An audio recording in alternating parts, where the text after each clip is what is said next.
દમણમાં 40 ઇંચ વરસાદ અને મધુબન ડેમના પાણીથી હાહાકાર. માછીમારોની ડઝનો બોટ દરિયામાં ગરકાવ.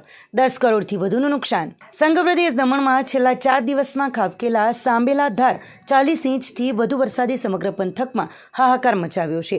એમાં પણ મધુબન ડેમમાંથી દમણગંગા નદીમાં છોડવામાં આવેલા પાણીના ધસમસતા પ્રવાહથી દમણની જેટી પર લાંગરેલી માછીમારોની બોટો દરિયામાં સ્વાહા થઈ ગયું છે. આ ભયાનક દુર્ઘટનામાં કુલ 8 થી 10 કરોડ રૂપિયાનું નુકસાન હોવાનો પ્રાથમિક અંદાજ છે.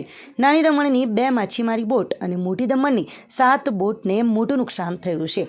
માછીમારી પર જ જીવન ગુજારતા માછીમારોની હાલત અત્યંત કફોડી બની છે. પ્રાપ્ત માહિતી અનુસાર 10 થી 11 મોટી બોટોને સંપૂર્ણ નુકસાન એટલે કે ટોટલ લોસ થયું છે, જ્યારે અન્ય 8 થી 10 બોટોને એટલું ગંભીર નુકસાન થયું છે કે તે હવે ફરીથી સમારકામ કરવાને લાયક પણ રહી નથી. વધુમાં 15 થી 20 નાની માછીમાર બોટો દરિયાના પ્રવાહમાં સંપૂર્ણપણે નાશ પામી છે. એક નવી મોટી બોટ બનાવવાનો ખર્ચ અંદાજે 90 લાખથી 1 કરોડ રૂપિયાથી વધુ થાય છે, જ્યારે એક નવી નાની બોટ બનાવવાનો ખર્ચ અંદાજે 30 થી 40 લાખ રૂપિયા આવે છે. માછીમારોની વેદના છે કે ભરમોસમમાં થયેલા આ નુકસાન અને ડેમમાંથી મોટા પ્રમાણમાં પાણી છૂટવા અંગે અગાઉથી કોઈ જ જાણકારી મળી ન હતી. બંદર પર ડોકયાર્ડની સુવિધા ન હોવાથી બોટો દરિયામાં જ રાખવી પડી હતી, જેના કારણે આ ગંભીર દુર્ઘટના સર્જાઈ છે. આ કપરા સમયમાં માછીમારો અત્યંત લાચાર હતા અને બંદર પર ઊભા રહીને માત્ર પોતાની બોટોને નુકસાન પામતી જોઈ શકતા હતા. આ નુકસાનીથી કેટલા પરિવારોની રોજગારી અને રોજીરોટી પર સીધી અસર પડી છે અને કેટલાક પરિવારોએ તો પોતાનું એકમાત્ર આવકનું સાધન ગુમાવ્યું છે. નાની નાવ પર આધારિત માછીમારો માટે આ પરિસ્થિતિ ખૂબ જ દુઃખદ અને આઘાતજનક બની ગઈ છે.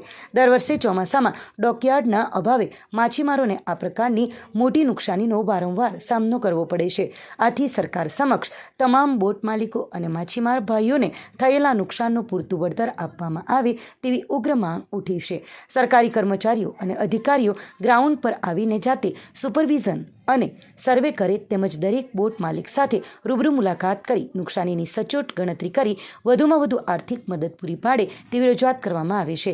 આ ઉપરાંત માછીમારોને બોટો સુરક્ષિત રાખવા અને પાર્કિંગ માટે વહેલી તકે કાયમી ડોકયાર્ડ બનાવી આપવાની માંગ પણ જોર પકડી રહી છે, જ્યાં માછીમારો પોતાની નાવનું સુરક્ષિત પાર્કિંગ, રિપેરિંગ અને મેન્ટેનન્સ કરી શકે. જો આવું સુવિધાજનક ડોકયાર્ડ હશે તો દર ચોમાસા દરમિયાન થતા આ પ્રકારના મોટા આર્થિક નુકસાનને ભવિષ્યમાં ઘણું ઓછું કરી શકાશે.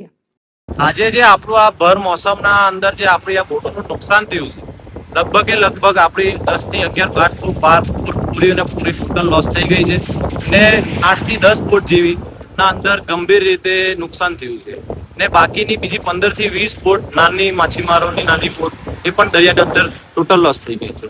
હવે મારી સરકાર તરફથી એટલી જ માંગ છે કે આ દરેક બોટના માલિકોને અને માછીમાર મારા ભાઈઓને કમ્પન્સેશન આપવું જોઈએ, અલાવન્સ આપવું જોઈએ, કારણ કે આ ભારે મોસમ આમાં હું પણ જાણું છું કે આ બહુ સંજોગી છે, પરંતુ જે મોટું મોસમના અંદર જે મોટું પાણી છૂટ્યું એનું પણ અમને જાણકારી નથી હતી ને અમારા સાથે એવી પરિસ્થિતિ હતી કે અમે એકદમ લાચાર હતા. અમે અમારી બોટોને ખાલી બંદર ઉપરથી જોઈ શકતા હતા, કારણ કે અમારી બોટ જે ડોકયાર્ડ નથી તેના કારણે અમારી બોટ દરિયામાં રહી અને દરિયાના અંદર જે અમારું પાણી છૂટ્યું તેના અંદર અમારી આ દુર્ઘટના ઘટી. હવે મારું સરકાર તરફ એટલું ધ્યાન ધરાવવાનું છે કે આપણે જ્યારે આપણા પ્રદેશના આપણા લોકો માછીમારો ભાઈઓ દરેક વસ્તુના અંદર આપણા સાથે ઉભી રહી છે ને બધી વસ્તુમાં આર્થિક રીતે મદદ પણ કરે છે, તો એ લોકોની મારા પરિવાર સંબંધ તરીકે હું એટલું જ કહેવા માંગુ છું કે મારા પરિવારજનોને અને અમને લોકોને અમારી બોટ માટે અમને ડોકયાર્ડની ખરેખર નમ્ર એક વિનંતી છે કે અમને એક ડોકયાર્ડ પૂરું પાડો, કારણ કે આ ડોકયાર્ડથી અમારું જે માછીમારોનું જે અમારી માછીની ખેતી છે એના ઉપર અમને આ દર વર્ષે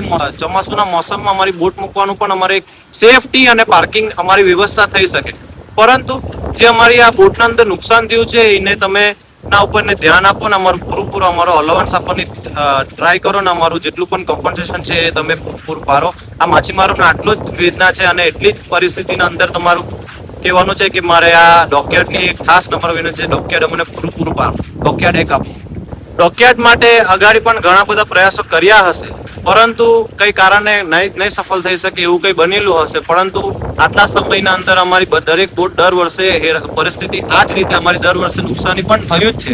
એટલે ડોકયાર્ડની તો ધ્યાન બધાને જ છે, પણ ડોકયાર્ડ માટે હવે પગલું ભરવું જોઈએ કે આપણે કહીએ છીએ કે જાગ્યા ત્યાંથી સવાર, પરંતુ આના માટે કોઈ વિષય આજે આટલું મોટું નથી થયું. પણ અમારા માછીમાર ભાઈઓને એટલું છે કે એક ડોકયાર્ડ અમને પૂરું પાડો અને ડોકયાર્ડ અમને બનાવી આપો ને એક સેફટી જગા અમને બનાવી આપો જ્યાં પૂરુંથી અમે બોટની પાર્કિંગ કરી શકીએ. અંદાજે 10 થી 12 બોટનું નુકસાન ટોટલ લોસ થઈ ગયું છે અને 8 થી 10 બોટ ની નુકસાન થયું છે અને બાકીની 15 થી 20 બોટ નાની બોટ જે ટોટલ એ પણ ટોટલ લોસ થઈ ગઈ છે.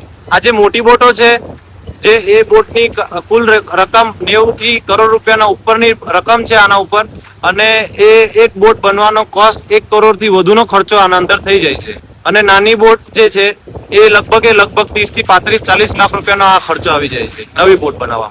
હવે અમારી ઘણી બધી બોટો જે છે એ રજૂઆત કરી છે કે અમારું બોટનું ઓલવેન્સ આપે એવી, પરંતુ મારું એટલું જ ધ્યાન દોરવાનું છે કે જેટલા પણ આપણા સરકારી કર્મચારીઓ છે એવન પણ ગ્રાઉન્ડ પર ઉતરીને આ બધી બોટોનું વોક ચાલે અને એનું સુપરવિઝન કરે અને દરેક માલિકથી મુલાકાત કરીને પોતાની જેની બોટ ગુમાવી છે એનાથી જાણકારી લે કે ટોટલ બોટનો ખર્ચો કેટલો થયો છે અને એ બોટના અંદર સરકાર તરફથી જેટલી તકલીફથી અંદર એ લોકોને મદદ કરી શકે આર્થિક રીતે એ મદદ કરી શકવાની મારી નમ્ર વિનંતી.